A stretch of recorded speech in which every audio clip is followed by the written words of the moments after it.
చేనేత సంఘాలకు ఎన్నికలు పెట్టబోతున్నారట. ఎన్నేళ్ల తర్వాత? 14 ఏళ్ల తర్వాత చేనేత సహకార సంఘాలకు ఎన్నికలు మే లేదా జూన్లో నిర్వహణ, ఓటర్ల జాబితా తయారీకి ఆదేశాలు జారీ చేసిరట. సో 14 ఏళ్ల తర్వాత జరుగుతున్న ఎలక్షన్ ఇది. ఇమాజిన్ చేయండి, అసలు ఆ చేనేత సహకార సంఘాలను మొత్తం నిర్వీర్యం చేసినారు.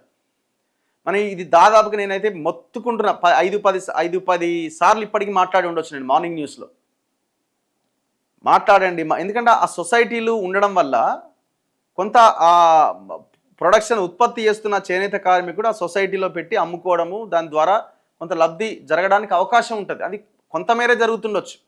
దాన్ని ఇంకా ప్రభుత్వాలు ప్రోత్సహించి ఆ సొసైటీలను బలోపేతం చేస్తే ఈ చేనేత రంగం మీద ఆధారపడ్డ ఈ పద్మశాలీలు బాగుపడడానికి అవకాశం ఉంటుంది. కానీ ప్రభుత్వాలు ఆ ప్రయత్నం చేయట్లే.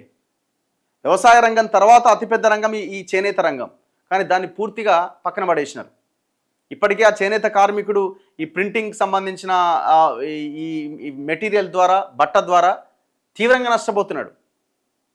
పవర్ లూమ్స్ ఒకవైపున ఉంటే ఇంకొక వైపున చేనేతకున్న పెద్ద ఇబ్బంది ఏంటంటే పవర్ లూమ్స్ కంటే భయంకరంగా ఈ ప్రింటింగ్, ఈ రెడీమేడ్కి సంబంధించిన ప్రింటింగ్ బట్టలు వాళ్ళ జీవితాలను ఆగం చేస్తున్నాయి.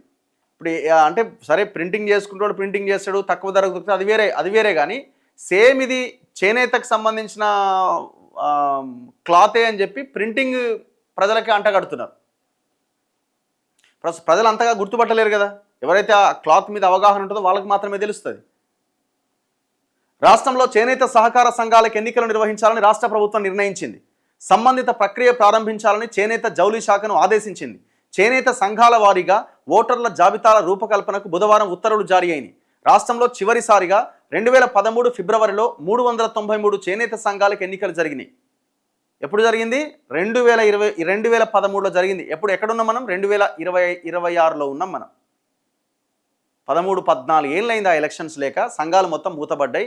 ఇక్కడ కొయ్యలగూడెం అని కొండా లక్ష్మణ్ బాపూజీ గారు ప్రారంభించిన సంఘాలు ఇవన్నీ కూడా. కొండా లక్ష్మణ్ బాపూజీ గారు మొదటి సభ్యత్వం తీసుకున్నారు కొయ్యలగూడెం అనే చౌటుపల్లి దగ్గర ఉన్న కొయ్యలగూడెం చేనేత సహకార సంఘంలో.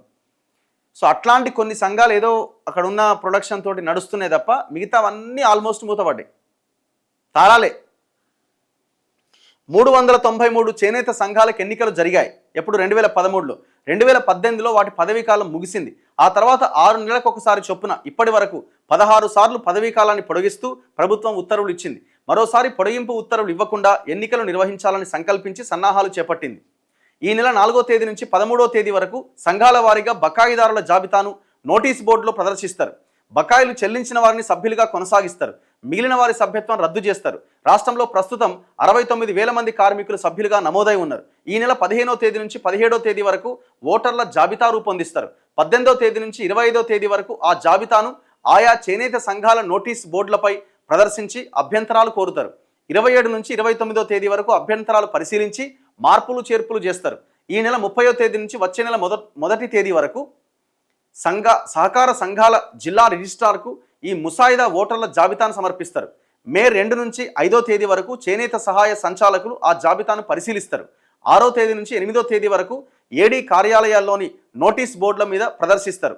11వ తేదీ నుంచి 12వ తేదీ వరకు అభ్యంతరాలు పరిశీలించి ఆమోదం పొందిన తర్వాత ఆ ఓటర్ల జాబితాను తిరిగి ప్రాథమిక చేనేత సహకార సంఘాలకు పంపిస్తారు.